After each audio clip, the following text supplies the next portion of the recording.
नमस्कार दोस्तों, स्वागत है आप सबका हमारे YouTube चैनल गोल अचीवर्स में। आज फिर लेकर आए हैं हम एक कहानी आपके साथ शेयर करने, जिसका शीर्षक है खजाने की खोज। एक गांव में एक रामलाल नाम का एक किसान अपनी पत्नी और 4 लड़कों के साथ रहता था। रामलाल खेतों में मेहनत करके अपने परिवार का पेट पालता था, लेकिन उसके चारों लड़के आलसी थे, जो गाँव में वैसे ही इधर उधर घूमते रहते थे। एक दिन रामलाल ने अपनी पत्नी से कहा कि अभी तो मैं खेतों में काम कर रहा हूँ, लेकिन मेरे बाद इन लड़कों का क्या होगा?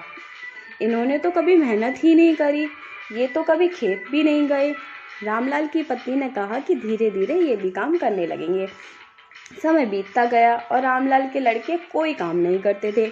एक बार रामलाल बहुत बीमार पड़ गया। वह काफ़ी दिनों तक बीमार ही रहा।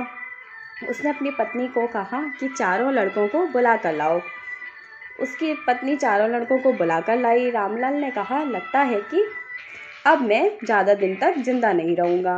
रामलाल को चिंता थी कि उसके जाने के बाद उसके बेटों का क्या होगा, इसलिए उसने कहा, बेटों, मैंने अपने जीवन में जो कुछ भी कमाया है वह खजाना अपने खेतों में नीचे दबा रखा है। मेरे बाद तुम उस खजाने को निकाल कर अपने आपस में बांट लेना। यह बात सुनकर चारों लड़के बहुत खुश हो गए। कुछ समय बाद रामलाल की मृत्यु हो गई। रामलाल की मृत्यु के कुछ दिनों बाद उसके लड़के खेत में दबा खजाना निकालने गए। उन्होंने सुबह से लेकर शाम तक सारा खेत खोद दिया, लेकिन उनको खजाना ही नहीं नजर आया।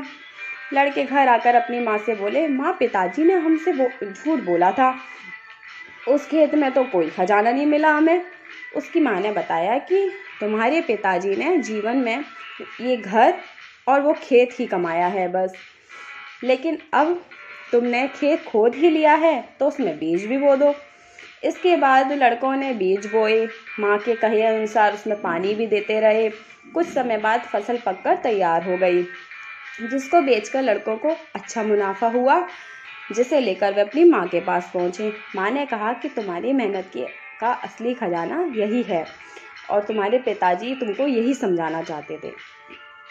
तो दोस्तों, इस कहानी से हमें सीख मिलती है कि हमें आलस्य को त्याग कर मेहनत करना चाहिए। मेहनत ही इंसान की असली दौलत है।